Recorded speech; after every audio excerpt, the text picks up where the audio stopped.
we have a final. It is Super Rugby Finals week this weekend, which is pretty exciting. There's some on the pitch stuff to talk about all the way across in the Southern Hemisphere, and we've got the culmination of Super Rugby's Aotearoa and AU. That's right. We're going to start with Super Rugby Aotearoa. Yes. In New Zealand.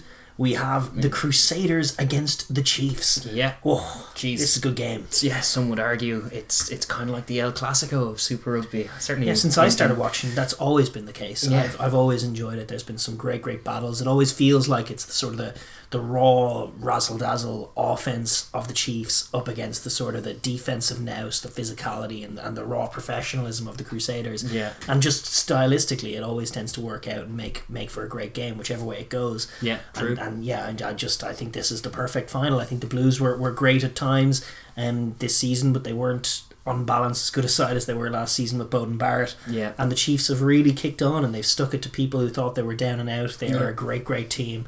And they're thoroughly complete deserving of their turnaround. place. We always kind of suspected last year that Warren Gatland and the Chiefs was a match made in absolute hell, and so it kind of revealed itself to be. You had Anton Linnert-Brown doing his Hadley Parks impression, looking confused all the while, and D-Mac being frozen out of games and nothing really doing for them the whole time. But no, it's been complete sea change this year, and a kind of a much more of a return to what they're all about in terms of tempo, in terms of accuracy, in terms of just audacity, in terms of what they play. But in terms of who they're facing, you have the Crusaders. Just as far as colour, they are the aristocrats. They are the defending champions. They've been champions since 2017, including winning the inaugural Super Rugby Aotearoa last year. They four titles on the bounce. 4 titles on the bounce. Scott Robertson, genius that he is. Yeah. Coaching acumen out the door. You have they come to the final with a 6-2 record, which is relatively unimpressive for them. Those 2 losses will be shocking, but it is still the most impressive record in the competition, and it's such a grueling competition that it's still a very impressive one. Yeah, there's a reason they come into this final as firm favourites, because the smart money is always on the Crusaders. But there would be some concerns, particularly that 33-12 baffling home defeat to the Highlanders. That was just you rarely see the Crusaders come unstuck like that. And a 1-point defeat to the Chiefs in Hamilton earlier in the season, which is just great for colour in terms of this game.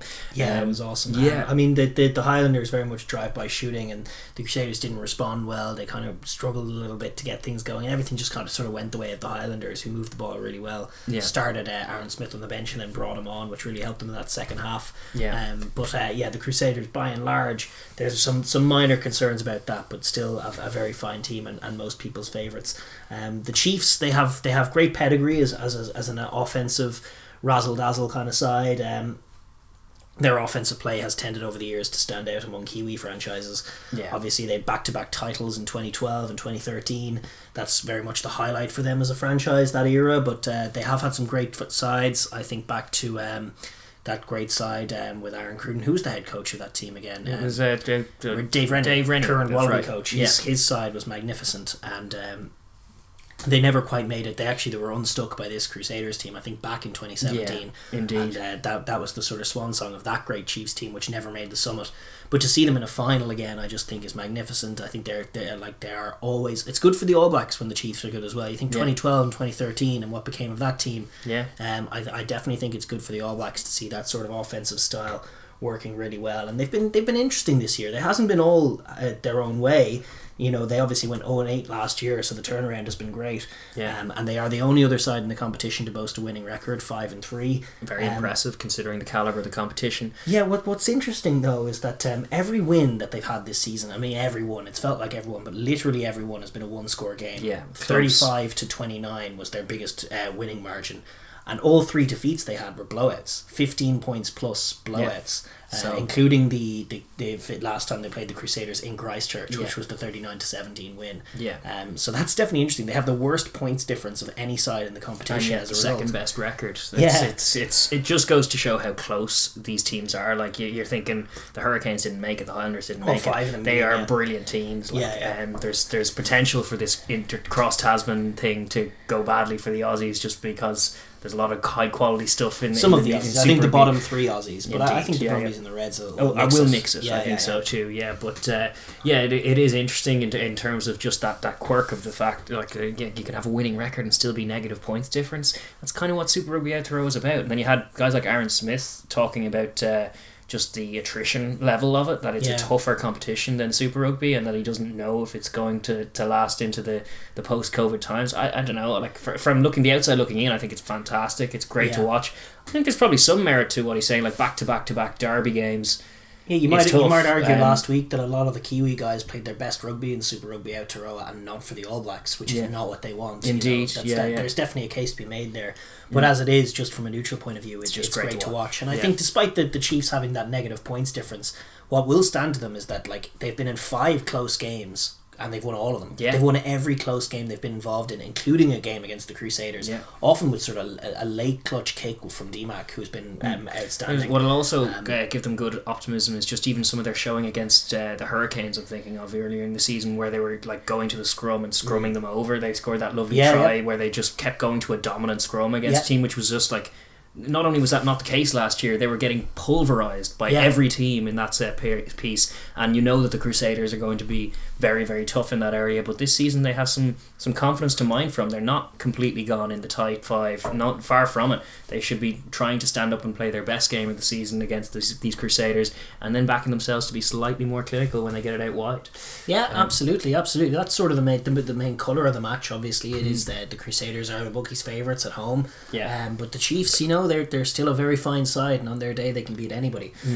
We're going to take a look now at the 2 sort of squads. Obviously we're not in a position to have the squads. It's Tuesday as we shoot this. You may have them by the time you're watching this, but we're just going to basically look at sort of the key men for each side, starting with the home side and the favourites, the Crusaders. They've had 2 real standouts this season, but their player of the season for me has to be Cody Taylor.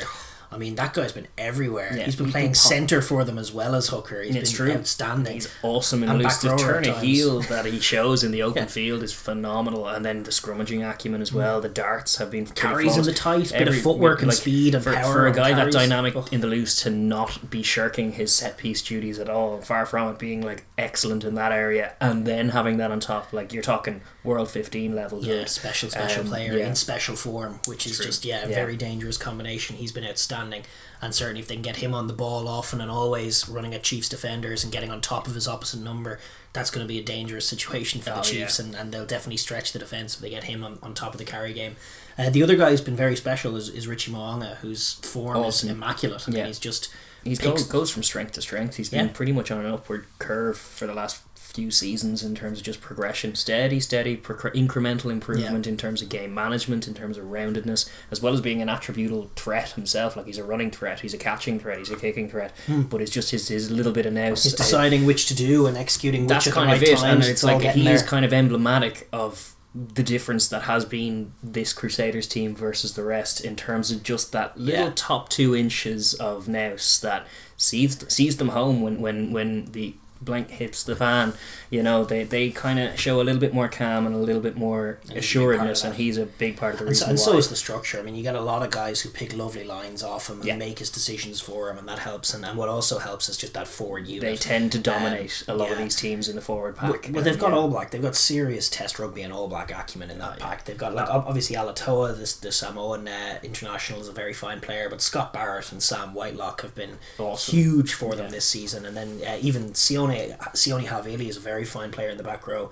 Cullen Grace, very fine player as well. Ethan Blackadder, Waitu Douglas earlier in the year was fantastic as well. That back row by committee that they have going on, where they can just rotate these guys in and be dominant, and then similar level guys, but work really well within the structure and just work their socks off, and that's very much the solution of the non-All Black guys. And then those few key differentials in Taylor, Whitelock and Barrett as just the next level players that have helped them dominate just about every pack they've come up against. It's true. And then in the back line as well, you have some guys like David Havili having an absolute renaissance at 12 this season. Like you never would have thought that the centre would be the place for him to switch to, but he's been awesome there, and his passing game crisp. He's going to do now what he's not been able to do, which is break right into the All Blacks team. He's not been able to do that since he broke out at fullback. There's been too much talent, but this switch to centre is perfect. It's everything he's needed and everything the All Blacks have needed and everything the Crusaders have needed as well. He's been fantastic as a second distributor. He's got a wonderful running game and kicking game, as we know, but his passing has come on leaps and bounds, and just having him in that distribution role has been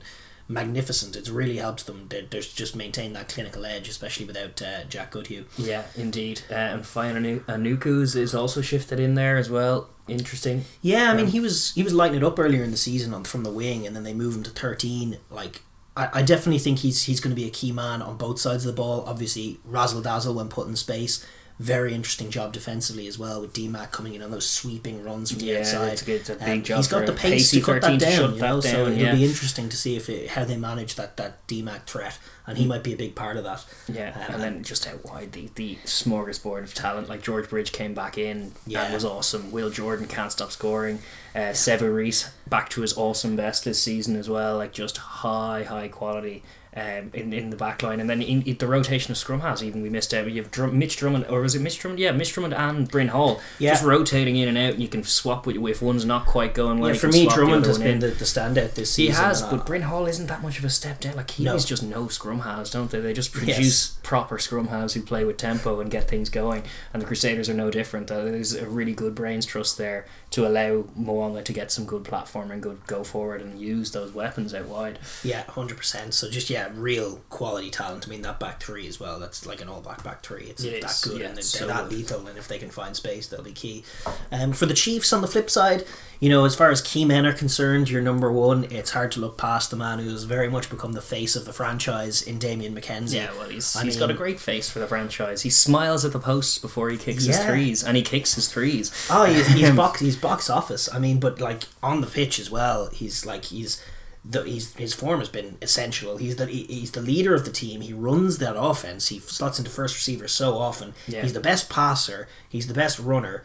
He's the clutch goal kicker, and he's the last line of defence, and has come up with some clutch defensive plays as well. I mean, he is talk about heart and soul. Yeah, certainly of the back line, but really of the team. Yeah. He has just been everything with the absence of Sam Kane, and to come up with just winning kick after winning kick. I mean, he's got bottle for days as well as talent, and I think he's blossoming into the player we knew he could become. And I think even in the most stacked conversations around the All Black fullback with Jordy Barrett and Will Jordan, obviously, I think he's now front runner to take that jersey, and that's just a testament to how good he is. Even with Bowden Barrett as a potential bolter with Richie Moanga, he's a special player in special form, and getting him on the ball early and often will be vital for them as well. Other key men, you have Brad Weber at the tempo driven, another 9 who drives a really good tempo and gets them moving very much so. If they're going to unpick this very organised Crusaders defence, it'll have to be done at high tempo with accurate passing, and it'll involve stretching the field, getting D-Mac on it in the wide channels. You're not shifting him into 10 because he's going to get smothered there. You want him kind of sweeping through the outside and linking with your Nani Saturos, your Jonah Lowe's, Anton Linnert-Brown as well in the midfield. These are good guys, good attributable guys, but you know that your key men are out wide, and your best chance is high tempo, frenetic but accurate against this organised Crusaders juggernaut. Yeah, and the Chiefs are no strangers to that. Keep the offloads going, the ruck-averse, support all lines that everywhere. And Nani Saturo has been in fine fettle as well. In the pack, I think they deserve a lot of credit. They've really stepped up. I think that engine room in particular of Tupou Vai and Neitoa Akoi, they've come up with clutch plays, clutch steals from Akoi has improved as well. Just the set piece in general, like you have to credit the tight five with the massive turnaround from last season to this season in terms of they were porous in that area. They were literally just getting blitzed by every team in the tight five in the set piece last year, and it's just been a complete turnaround. They've actually got on top in a few instances in the regular season. On the Hurricanes in both games they got on top. That's absolutely huge. And even the back row, Boshier has been great. Lachlan Boshier, Mitch Brown I think has been fantastic, and Luke Jacobson as well. They're very very similar attributably to the Crusaders lads, and definitely more than capable of holding their own, as they've shown in just about every game this season. They can be a bit porous at times defensively, but they have big steals in them. They have good carry game. They move the ball very well, and to a man, even in that forward pack, they can handle a ball and offload. And keep the pace going. A lovely footballer at 8 can really link with the back line as well as tuck and carry. Tuck and carry as well. They definitely have the personnel to do it. The question, the bench will probably they have some good impact there. You have your likes of Tuhuri Orangi and Tia, but generally I would look to the Crusaders bench as more of a strength than their own, so the onus will be on a lot of these guys to step up and to deliver, and they are the underdogs. It will require things going their way, much the way it did in that 1-point win in the regular season. It'll take a few bounces of the ball here and there and a few rubs of the green, but then once you get that, capitalising on them. What you don't want to see as a Chiefs fan is like them starting like with all razzle dazzle, starting at 100 miles an hour, and then like turfing the second last pass before the tries there. That's such a familiar Crusaders picture, isn't it? Like when they soak up the pressure and then counter strike as well. You could easily see something like that happening. Indeed. Bryn Gatland is the other guy from the Chiefs who we haven't mentioned. Yes, he's been in at 10, and he took a few nice tries in the regular season. He's definitely moves them about. It kind of probably helps him. He's a little limited, but it helps that D-Mac's the guy who's got the place kicking thing on his shoulders. Yeah, and even the kicking from hand. I mean, like sometimes his kicking can be a bit ropey. You have a guy like Brad Weber on who's all experienced, even though he's very unlucky to be on the periphery of the All Blacks shirt just because of the quality of TJ and Aaron Smith, but he is a test level and very experienced halfback. And then you have your talismanic 15 outside him, so within that the 10 kind of becomes a little bit more of a conduit for play, not dissimilar to how French 10s operate, like just kind of shifting the ball thing, being a running threat yourself, sometimes taking the line on when it's there, but generally being there to facilitate the other guys around you and get the ball moving. Absolutely. I bet all quality there. I would fear just a little bit that the game, like when the Chiefs have been at their worst this year, the game's become a little too much about Bryn Gatland or Trask, whoever's in there, but it'll be Gatland, I think. But like sometimes, like he's had bad starts to games where he's just kicked loosely, and I don't think that they should be leaning on him against the Crusaders. Kicking loosely. No. It needs to be about McKenzie. I know what you're saying about shifting him wide, but he's shifted into first receiver effectively a lot of the time. He's the guy who has the good vision in terms of running that offense and deciding when to go and when not. True. And you're right in saying Gatland needs to be sort of a standoffish a little bit. He kind of needs to be the link man between Weber and McKenzie. But McKenzie comes in at times and does that himself, and you got to let McKenzie make the calls, and you can't make it the Bryn Gatland show. I don't think they want that. Well, they don't win that game. I don't think so. Bryn Gatland versus the Crusaders doesn't go well. No, I don't think so. As good, I don't think he's a bad player, but I just think McKenzie's definitely your elite guy who needs to be present. And if Gatland is failing in the role of linking between Weber and McKenzie, you've got a problem there. So he just needs to be solid without being spectacular. I think so. So with all that said about the squads, then we'll just look at the three kind of keys to victory for both sides, just in terms of bullet points. What are the keys to victory? So we'll start with the hosts and favourites, and that's the Crusaders and defending champs, I should say, perpetual champs, undisputed. And it's not undisputed. It's like that's one of my least favourite things. It is disputed. We have a final. We're having right a dispute. now. It's a dispute. But for the Crusaders, the keys to victory, obviously, shut down McKenzie. Hit McKenzie, shut him down, and like if you do that, you will shut down the Chiefs' offense if you can contain that guy. Easier said than done. No, that's huge. But the way he roams around the field, like with the way the Chiefs play the game, he's the guy who's going to make the killer pass. He's the guy who's going to stretch the field. Everything that the Chiefs have that's going to open up that Crusaders D goes through McKenzie, and you see like he's very dangerous when off turnover ball. Obviously, it's very difficult to deal with when he comes sweeping from deep into the line. But when he's in the back line, when he's running in behind those screens, I think you got to put a shooter out into the passing channel, and you got to force him to make brave decisions, or try and truck it up and carry. Force him into contact is perfect. But guys like your Scott Barrett's, or even someone like Cullen Grace or one of those back rowers, someone needs to be put on him and tracking him as he's trying to run. I wouldn't love Scott Barrett as a matchup. He's a bit big and cumbersome on the turn. Maybe a bit slow, but even like a Havili, but like you really want someone kind of tracking him. I think of like there's been games when we've played like elite attackers. I think of like Nemani Ndolo, and he's very different. He's a big unit, and I remember seeing like Leinster play a game against him where Robbie Henshaw was very much just tracking him because he knows how important he was to what Montpellier were trying to do. And if you get him and you stop him, like think Springboks against Jonah Lomu way back in 1995. Swarm tackles. That kind of thing where you have at least one or two guys just tracking him across the field. What the Chiefs are trying to do is get outside you. They're trying to get McKenzie on the ball. It's tough when they're coming from depth, but just one or two key shooters. I think Fainga'anuku getting into passing lanes, cutting him off, forcing him inside, and then having guys ready to hit him and stop him and slow him down, hold him up, rip the ball out from him. Those kind of things. If they can really get a hold of McKenzie, force him inside and force him to take some contacts, I think that could be huge as far as defensive exactly. It would dent the confidence of the Chiefs as well. Pick another Key moment number 2, pick moments on defence and punish the Chiefs on transition. This is not unique to them matching up against the Chiefs. It's very much Crusaders' MO is just soak all their pressure, soak everything you want to do, and then clinical on the transition strike when you have the ball. You don't want it. They're not a team that want to go through 1,000,001 phases and wear you down that way. They would rather soak up your pressure with accurate defence and then really pounce and spread it wide and get Will Jordan on the board. That's what it's been all about. Indeed, yeah, absolutely. Like when the Chiefs have the ball, this is a second point on defence, because I definitely think it's the most fascinating matchup when the Chiefs have the ball and what the Crusaders can do to stop them.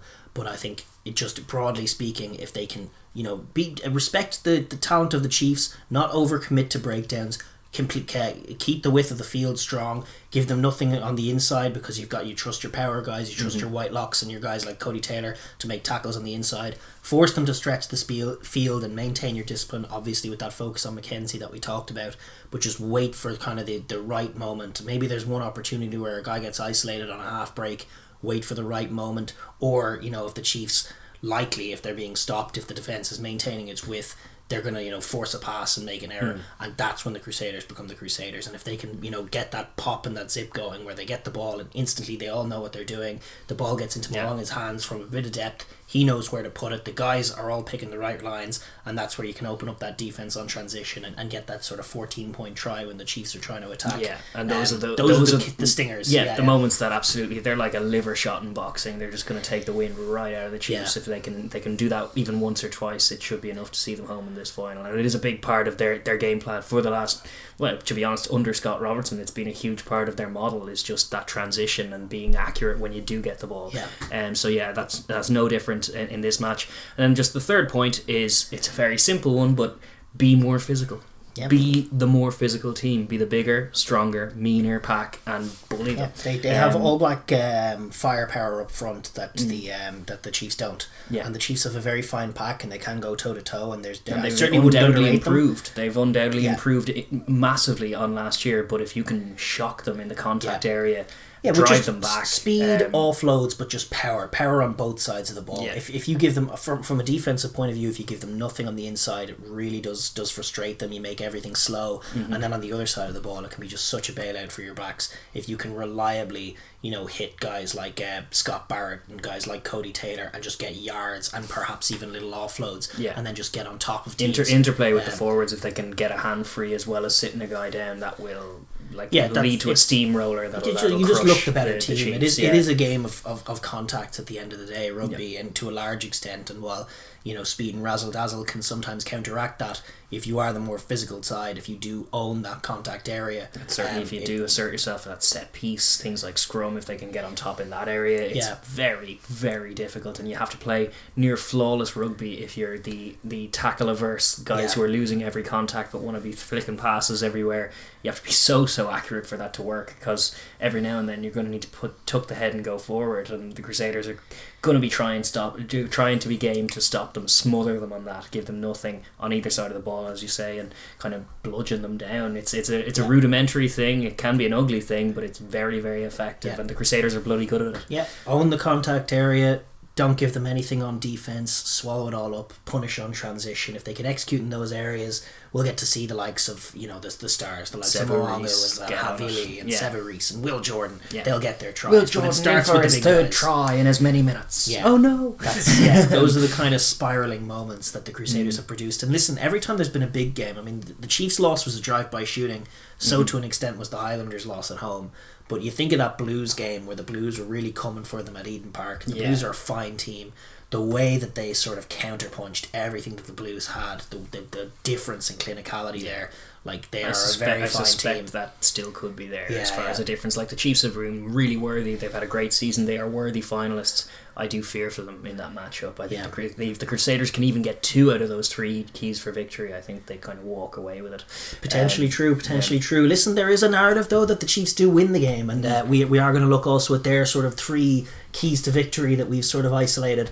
I would say that the first is to sort of match the clinicality of the Crusaders, and there's a way that they can do that. Sticking the passes. The Crusaders are very, very disciplined. They know what they're doing. They're picking the right runs. The Chiefs at their best are a lot more improvisational. Yeah, they're almost not like as structured. jazz rugby a lot of the time. Yeah, totally. But they're like, I love the way, like, when they get stuck on the outside, like Jacobson or someone, or even Akoi will just like fling a ball up and someone will get it, and they'll keep the pace of the game going. But their instincts are sharp, and in Damien McKenzie they have a really elite operator. Open field run. Indeed, and not to mention Nana Isotoro, absolutely lethal. And Anton Linder, they have all a lot these of guys. But keep the offloads going, move the ball really well, stretch the whole width of the field, and just take tries. They all have that instinct in them. Be themselves, pick good lines, and even a good Crusaders D when stretched and against sharp passing and accurate sort of support lines will infringe. Will wilt. Yeah, and then will infringe, and then trust DMAC to kick your threes over as well. I think like you want to grab tries in the open field, but when the Crusaders are making mistakes like that, chip the three over, keep the scoreboard ticking. That's my second point as well, just to almost highlight that is generating and punishing the ill discipline from the Crusaders would be my tip too, and it does sort of come into that clinicality as well. Keep that pace high and have the passes stick, and then 5 or 6 paces in, if they're getting purchase, the Crusader Whitelock will probably put his hands in there and slow it all down. He has form in that. It's one of their worst attributes. It's one of their worst attributes. Their discipline can go a begging when the going gets tough. When the tempo gets high and the phases get many. They'll just give up a penalty, and the Chiefs are certainly primed to punish them for that. And even if they are like being sort of clinical and have punished the Chiefs on transition, there is a way to mitigate that by just chipping over threes. And I'd certainly advise, just given the maul defense of the Crusaders, you got to take your threes. Just punish the ill discipline and back yourself to exit and go again. Their 5 meter maul. As much as you do want to back yourself from 5 meters, it could be a little naive to be doing that from the off. The maul defense is too strong. It's too strong, and to be honest, even a fake maul and a pullback and let your backs try and do it would be a better option from there. But I think trusting DMAC's boot, try and be the team that starts faster and do that by and the more disciplined team, and then also the more as clinical. Just take your chances when they're there. Don't the passes have to stick. They do. You've got to get them right. You got to get the right weight on them. You got to pick the right support lines. Keep it going. Play your rugby. They are adventurous, and that's the nature of it. But the way the Chiefs win is the passes stick. Yeah, it has to be. It has to be about that. So it needs to be with ambition and audacity. They're a more ambitious and audacious team than the Crusaders. Crusaders are more rudimentary, but you can be as clinical even with that different game plan, and it will just, things will have to go their way. I think it's slightly stacked against them, but that is still their model. And then just in terms of key number 3, you have controlling the territory game, which I think is an understated one of massive significance, because when it's gone wrong for the Chiefs, they've suffered those massive defeats. They've got that all kinds of wrong. They've ended up in their own half for large periods, and that's why the game's got away from them. And the Crusaders are definitely capable of making them do that. If they're playing too much rugby in their own half and getting isolated, and the Crusaders will gobble that up. And it's one of the examples of being naive. If you're thinking of, we have to fling the ball around, so here we are just outside our own 22, do I see a bit of space? It doesn't matter, go wide, and then with a slightly inaccurate pass, we didn't actually kick. The Crusaders now have and it compounds, and you even see the relentlessness of the Crusaders. We've seen teams compound errors in that way. Just give them entrances, and they are just one of the toughest teams in club rugby to stop when they have entrance to your red zone. They're ruthless. And it will, it's not the Chiefs' game defending their line. It's not anybody's game against the Crusaders. They got to get it out of there. They got to pick their moments. They got to kick well. They got to be the more disciplined side and not give up entrances from set piece. Yeah. If they can hold all that together and trust the boots of Weber and Gatland and McKenzie to probe the right areas at the right times, get them out of their the territory. Long spirals going on exit, and then get up there, give up nothing, force the Crusaders to kick it back, hopefully. Which they will. If you present nothing to them, they will. They will engage in a kicking battle. And then obviously try and break in your moments on kick return, pick the right corners, edge the kicking battle. Against a clinical side like the Crusaders, the key is to not give them opportunities, and winning the territory is massive. Exactly, and controlling the territory. If they can get it near 50-50, they're in with a great chance. But if they're starting to shift, it's one of those things that you'll see, maybe they'll start okay, but when they go behind or a few things, it's the kind of thing that you can see starting to unravel when you speculatively try a wide pass and you're going to try and run it out from here. You get D-Mac on the ball, 2 passes into the phase. Oh no, he's swallowed up. Oh wait, okay, we'll just seal on that ruck. Oh no, that's a penalty. Oh damn, now the Crusaders are down in our territory. Like, those are the kinds of panicky decisions that can come from a Chiefs team that are just trying to be ambitious and trying to go, but not really realising that it's not on, or that it's unwise, or that the passes in question need to be so on the money that the Crusaders are just gobbling them up. And what you can't allow is just that pressure and that heat to go to the players' heads. And in the middle third of that pitch, which is very important in terms of the territory game, it can swing on a swivel in there. Like, if you're accurate in that middle third, you can force errors from your opponent. Yeah, and you still want to stretch the field. You still want to do all of those things. You want to do all of that, but you want to do it on your own terms. Exactly, and you want to kick in your own terms. If you're reacting in the middle third and trying things that aren't necessarily there, panicking, turning one error into 3, into 4, that's the recipe for it. Like, the Crusaders are so good at what's the old adage? Like, when your enemy's making mistakes, don't interrupt them. And the Crusaders will live by that. Like, if the Chiefs are floundering around in front of them, they will kind of just hold their width and then wait for their chance, pounce, take it, and go up with no apologies. And they do have to be brave, but they have to mix that kicking game in with the passing game as well, and just get those find those right moments, force the Crusaders to exit, play patient, and obviously just milk ill discipline. And that's very much a narrative. They're obviously also going to have to front up, like, to the Crusaders' challenge. You're going to have to defend the accurate play of Moanga. You've seen at times when they're stretched, they can leave gaps, and the Crusaders will exploit that. They'll have to be wise to that. Big job for guys like Brown in the centre to try and shut all that down in terms of Moanga's passing, and then just the whole pack, man for man, will know that it's going to need to be the biggest game of their whole season, and they've been good this season, but they're all going to need to step it up. But I do think if they can get those 3 points, if they can match the Crusaders' clinicality, if they can punish their ill discipline and control the territory, I think they have a great chance of doing what they haven't done since 2013 and collecting some silverware and winning a trophy. And I think it would be past time for such a great franchise. For the Waikato faithful. Yeah, indeed. With all that being said, how do you see this going? Are you nailing your colours to the mast, Chiefs, man? Yeah, well, obviously I'm dressed for the occasion. I mean, honestly, you asked me honestly, I think the Crusaders will win. I think they have more in the tank. I think the 2 losses are just, just misdirection. I think they're a very fine team. I was so impressed when they met the Blues early in the season, when the Blues were kind of gunning for them. And I think it broke the Blues, honestly. It did. A little bit. It shocked and broke them. And just the fact that they've been able to get ready for this match now, for a couple of weeks. They had the bye last week. I just think they'll be primed and ready. They'll know the challenge that the Chiefs are going to bring. They'll have the memory of that defeat, but also the memory of their big win as well. And I think they'll know how to punish the Chiefs. I think they'll be relentless, and I think they will punish them. I just think they're that bit better, that bit more organised. But I don't think this Chiefs side are far away. I think they've done brilliantly to get this far. And I definitely think they have the potential to upset. I think D-Mac might be the best player in the whole comp, although Cody Taylor pushes him very close. Yeah, indeed. So great master. I'm going to say that the Crusaders are probably going to win as well, but I'll say the Chiefs do it. I'll say the unlikely. Chiefs. And here I am in a Chiefs jersey, but I just can't. I can't. I'm honest about what I think. That's my thing. I'm honest about what I think. No, I think, honestly, I think you're probably right. But I'm going to say that the Chiefs do it. I'm going to say on this occasion the passes do stick. I'd love to see it. And that the Crusaders do come unstuck a little, and maybe they flounder and make some uncharacteristic mistakes. And D-Mac with the late click again, the smile at the posts. Could you imagine? Or maybe Moonga overthrows a pass and D-Mac grabs it and runs it in. All of this stuff. I'm dreaming. I'm sure there are some guys in Waikato dreaming something similar right now. It could happen, it could happen. I think in terms of matchups, like the Crusaders and the Blues from last season in the inaugural Super Rugby Aotearoa, we were building that up as a big contest. I think it's a worse matchup because I think the Crusaders are just that little bit better at the same kind of game across the area, the power game. Whereas with the Chiefs, there's that variable where they're a little more. The razzle-dazzle rugby can unstick. Sure, in moments, they're phenomenal. And you saw like the Highlanders painted the picture of how to do it, in terms of just coming with that accuracy and acumen and speed and catching them a little bit napping, and then they can be a little sluggish, the big juggernauts that they are. So hopefully, paint them a picture they're not used to being. If the Chiefs can go 14-0 up in the first 20, and then we're game on, baby. I'd love to see it. I'd love to see it.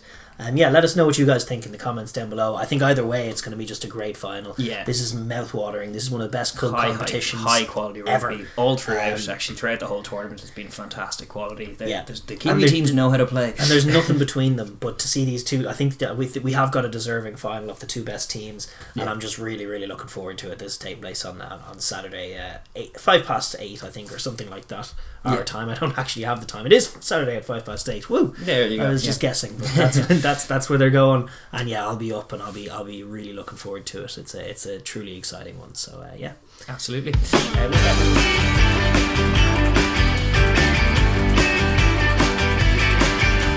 Thank you very much for tuning into the Overlap Rugby podcast. If you're new here, please do like and subscribe and ring the bell as well so you'll be notified when we upload. But mainly drop a comment down below as well. We love hearing your thoughts on the rugby. Cheers.